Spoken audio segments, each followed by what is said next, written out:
Assalamualaikum warahmatullahi wabarakatuh. Waalaikumsalam warahmatullahi wabarakatuh. Bismillah, alhamdulillah, wassalatu wassalamu ala sayyidina Rasulillah Muhammad ibn Abdillah wa ala alihi wa sahbihi wa mawala. Amma ba'du.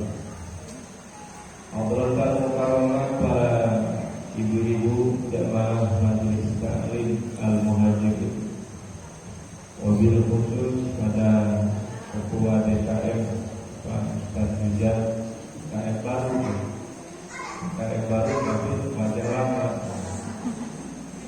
Wabil khusus kepada Ibu Ketua Majelis Taklim, ada? Ibu Ketua, Ibu RT ada? Ibu RW? Ibu Lurah? Ada di rumah saya. Ibu Bupati ada? Ada calon insya Allah.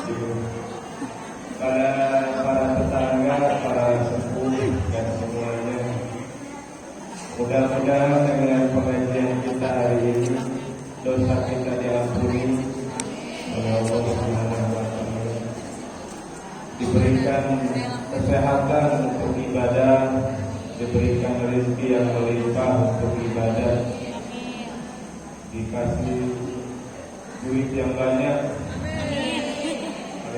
dikasih duit yang banyak, utangnya udah semua. Amin. Emang banyak utangnya? Ada lah.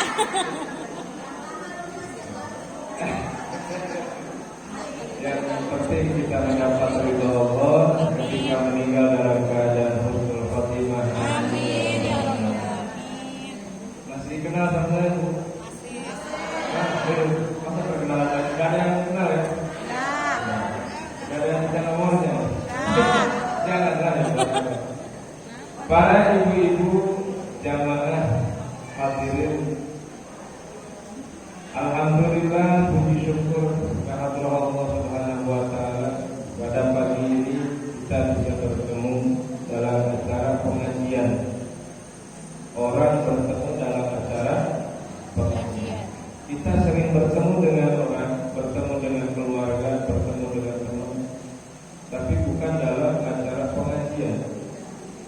Terkadang kita sengaja bertemu dengan orang, dengan keluarga, dengan teman dalam acara gibah. Di mana dulu? Udah sampai Palu belum? Gue udah di Palu ngantar anak. Anaknya belajar, ibu-ibunya Tiba. sambil bawa liwat ya. Gak apa-apa. Asal ngomongin bagus. Para ibu-ibu jamaah pada puasa ini. Kalau ibu-ibu gak boleh puasa Rajab tanpa izin dari suaminya. Gak boleh. Kalau mau puasa malamnya harus izin. Pak, izin ya besok mama mau puasa Rajab. Kalau suaminya diam aja, gak boleh. Dia minta izin ibu. Saya minta izin, mama minta izin mau puasa. Suaminya iya, enggak. Ini juga diam aja. Berarti marah, gak mau. Gak boleh, itu dosa. Jadi ibadahnya diawali dengan dosa. Karena puasa sunnah itu disebut ibadah semua sa'atun. Ibadah yang luas waktunya. Beda dengan puasa wajib. Kalau puasa wajib tanpa izin juga tidak apa-apa. Kalau itu puasa Rajab, puasa Senin Kamis dan puasa sunnah yang lainnya, untuk kaum ibu yang sudah punya suami itu harus izin dulu pada suami. Kalau malam mau sholat tahajud itu izin dulu. Pak, mama mau sholat tahajud dulu. Ini harus izin. Karena takutnya suaminya itu lagi pengen sama ibu, tidak boleh. Sholat tahajud itu hukumnya sunnah, ibu dengan suami hukumnya wajib. Coba kalau suami ibu yang gandeng perempuan lain marah enggak? Marah. Makanya dahulukan kullu ma yata'allaqu bizzawj muqaddamun 'ala ma yata'allaqu bighayrihi. Setiap perkara yang berhubungan dengan suami maka dahulukan, tinggalkan perkara yang tidak berhubungan dengan suami. Ibu lagi baca Yasin wal Qur'anil Hakim, terus Assalamualaikum ma, suami datang. Berhenti baca Yasin. Sambut datangnya suami. Wah, gak boleh. Kamu bapak lu gak punya mata, boleh baca Yasinan, gak boleh. Tidak boleh. Pokoknya walaupun suami istilahnya soleh dengan ibu-ibu, masih soleh ibu-ibu baca Yasin, rajin mengaji sekali, bapaknya cuma di pabrik, bapaknya cuma jadi ojek, bapaknya cuma jadi buruh. Tetap ketika datang ke rumah itu milik ibu suami. Tinggalkan dulu baca Yasin, tinggalkan dulu sholat sunnah, tinggalkan dulu pekerjaan yang bersifat sunnah, maka dahulukanlah kebutuhan suami. Ini ajaran-ajaran dalam fikih syariat Islam. Para ibu-ibu jamaah hadirin sekalian, manusia itu mempunyai namanya qalbun. Apa bu? Qalbun. Kalau bahasa Arabnya itu huruf qaf, lam, ba, qalbun. Qalbun itu bahasa Arab, bahasa kitanya itu hati. Hati. Ibu kalau dipuji, maaf yang udah 40, 50, 60 ada kan? Ada. Wih, Cima cantik. Itu masih senang gak itu? Masih senang. 60 tahun dibilang cantik cara saya itu masih senang. Tapi sebaliknya kalau ada yang menghina, udah nenek-nenek, udah meot dan lain sebagainya, kata hinaan, itu jengkel nggak? Jengkel. Rasa senang dan rasa jengkel itu diterimanya oleh hati. Rasa jengkel, rasa senang itu diterimanya oleh hati. Maka Imam Ghazali mengatakan, al-qalbu kal-mir'ah, hati itu seumpama kaca. Seumpama kaca. Ibu kalau ngaca, kacanya itu bersih, jernih, bening, kelihatan nggak? Dari atas kepala sampai. Tapi kalau ibu lagi masak, megang kecap, itu kecap bukannya kita ngelap-ngelap, malah ke kaca. Tangan kita kotor, ada bumbu, ada kecap, ada segala macam lagi masak lah. Bukannya membersihin pakai air, pakai lap, kita selapnya ke kaca. Itu kaca yang kita lap pakai tangan yang kotor. Itu kalau kita ngaca masih kelihatan nggak? Ya. Masih nggak? Masih. Satu kali masih. Besoknya masak kotor lagi tangan, banyak kecap, banyak bumbu. Kita selap lagi ke kaca. Kotor nggak kacanya? Kotor. Kita ngaca masih kelihatan. Masih. Sekali, 2 kali, 3 kali, 100 kali kita mengotori kaca, kita ngaca besoknya masih kelihatan nggak? Remeng-remeng ya? Udah banyak kecapnya. Seterusnya, sehingga kaca itu tertutup oleh kotoran-kotoran seperti oli, kotoran seperti kecap dan lain sebagainya. Kita ngaca habis, sudah tidak terlihat apapun yang kita cerminkan. Begitu pula hati kita masing-masing itu ibarat kaca. Kalau ibu masak wortel, itu kalau ibu lihat wortel itu yang kelihatan wortelnya apa Allahnya? Wortel. Iya, harus wortel ya. Itu wortel langsung jadi wortel apa benih dulu? Benih. Terus diurus sama Pak Tani, tumbuhlah sedemikian. Ada daunnya, ada batangnya, langsung gede apa masih kecil? Dari Terus kecil. dari gede, yang gede ini siapa? Oh. Warnanya, warna wortel itu apa? Oranye. Yang ngasih warna siapa? Oh.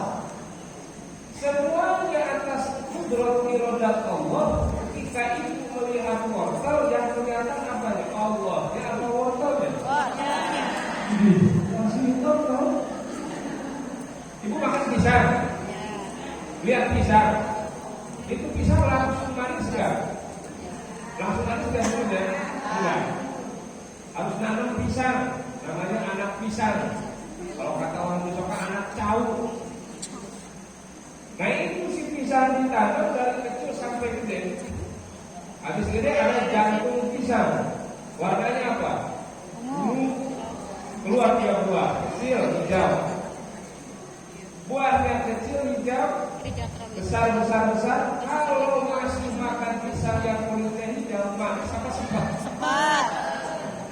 Kalau sudah kuning, sudah empuk, rasanya Manis. Itu yang bikin manis siapa? Allah. Yang berubah dari hijau ke kuning siapa? Ketika lihat pisang yang kelihatan siapa? Pisang.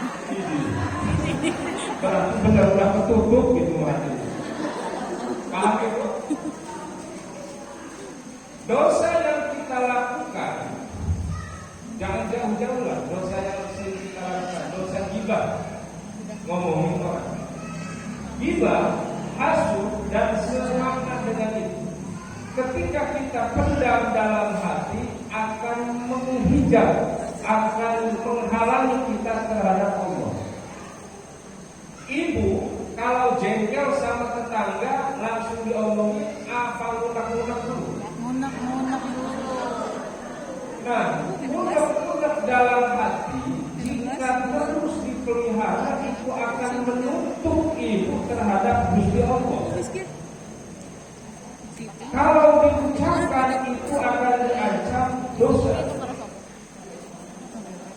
Jadi unek-unek itu punya tetangga udah banggu, memusik terus, diger-digeran, kita punya bayi lagi sakit gigi, duit nggak ada,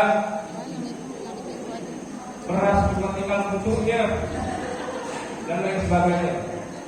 Tetangga jengkelin lah.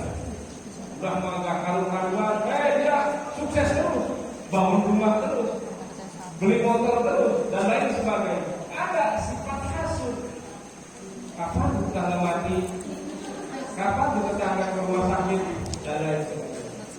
Nah, perasaan seperti itu jika terus dipelihara dalam hati, menurut itu akan menutup pintu terhadap Melihat air itu yang kelihatan tetap air, bukan Allah. Ibu lihat suami, yang kelihatan itu suami atau Allah? Karena apa? Karena hati kita terus-terusan menampung dosa-dosa hati.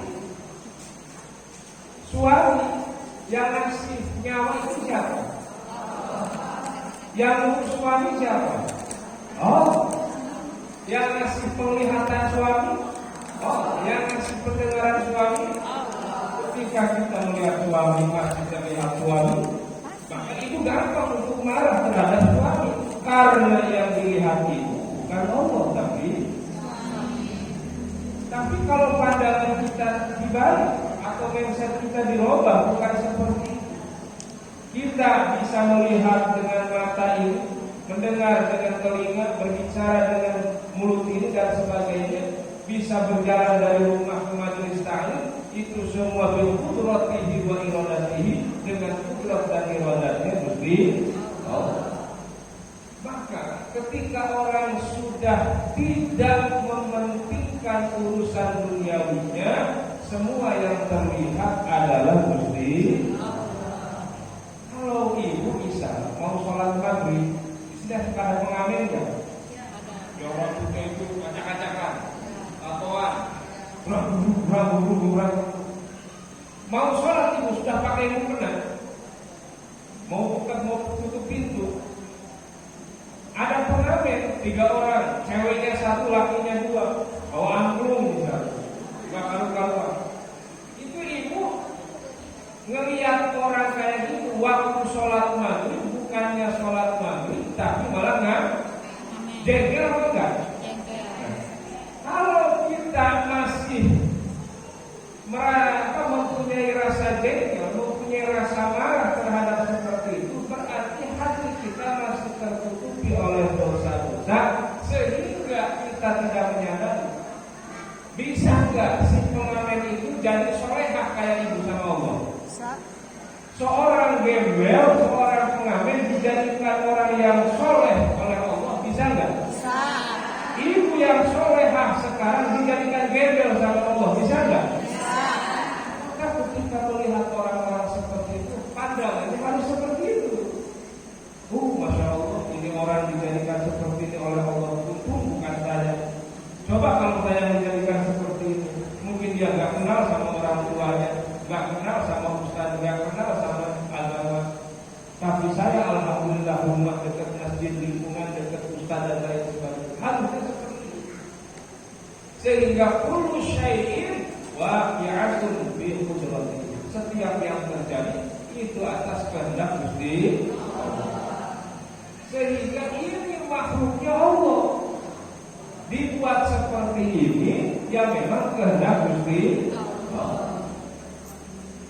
Ibu sama suami kalau tanggal muda katanya, kalau saya kan nggak punya gaji, tanggal muda sama tanggal tua ibu di sono itu beda senyumnya katanya.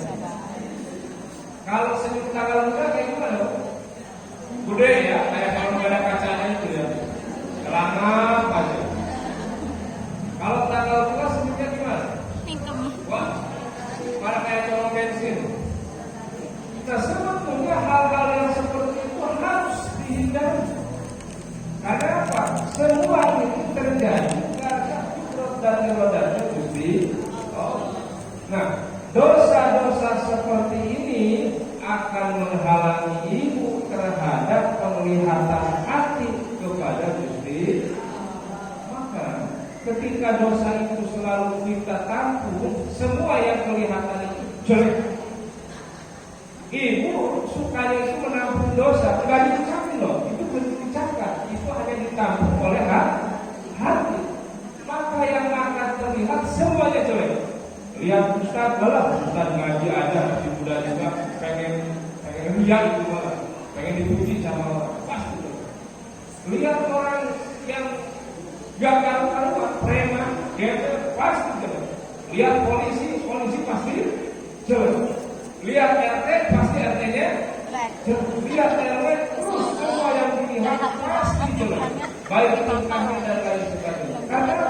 Karena hati kita sudah tertutup oleh dosa-dosa yang dosanya itu Dia mah dari hati. dosa Jeleknya bukan dalam pekerjaannya, hati, ke orangnya.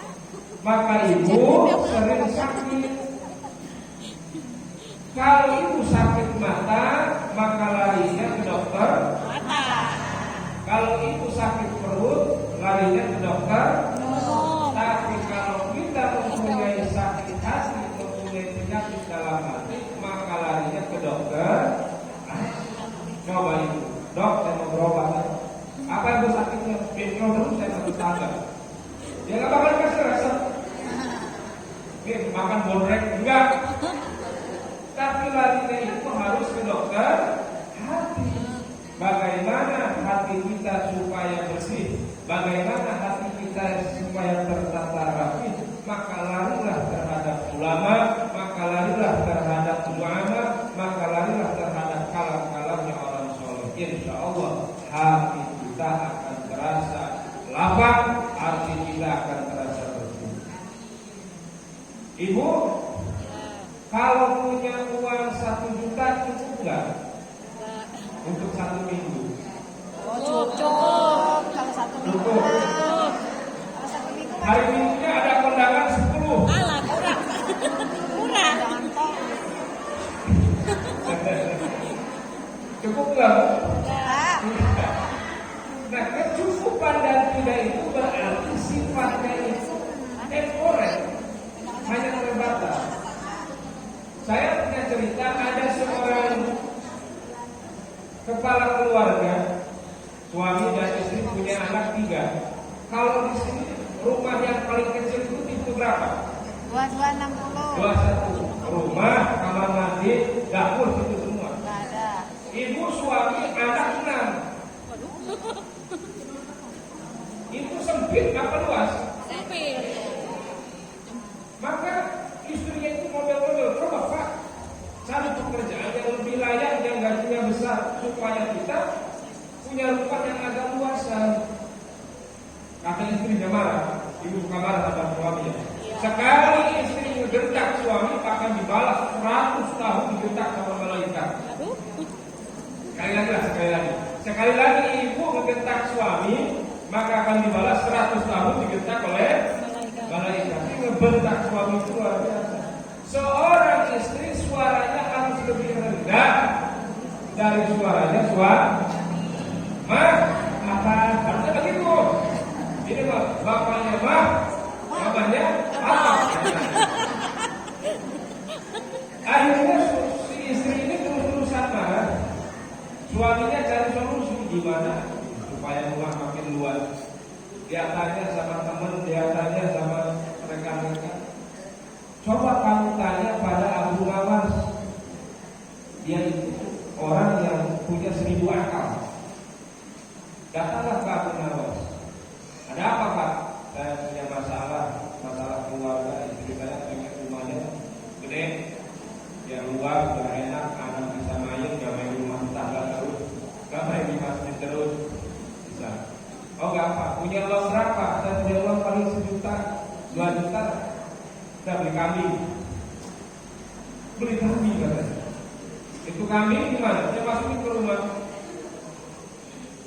Rumah 8 orang ditambah 1, makin luas makin sempit. Dia makin ngomelin sama istrinya. Wah, masya Allah gak punya pikiran. Akhirnya dia berangkat lagi ke Abu Nawas. Di mana? Luas apanya saya disemprot. Ada berapa lagi uangnya? Ada segini lagi. Sudah beliin bebek. Oh, dia Abu Nawas itu benar apa? Dibeliin bebek. Dia makin diomelin. Balik lagi ke Abu Nawas. Gimana istri saya ini makin marah? Ada sisa berapa lagi? Segini lagi. Beliin ayam. Berarti di rumah ngurus orang, ngurus kambing, ngurus bebek, ngurus itu istrinya udah gak mau ngomong. Katanya kalau perempuan udah gak mau ngomong itu marahnya kebangetan itu ya. Dia kerja. Saya itu juga ngeri kalau istri diam aja. Mendingan cerewet. Kalau cerewet masih hidup berarti. Kalau diam aja berarti pingsan. Kata istrinya, sudah saya tidak mau ngomong lagi sama kamu. Kamu gak punya otak. Saya pengen rumah yang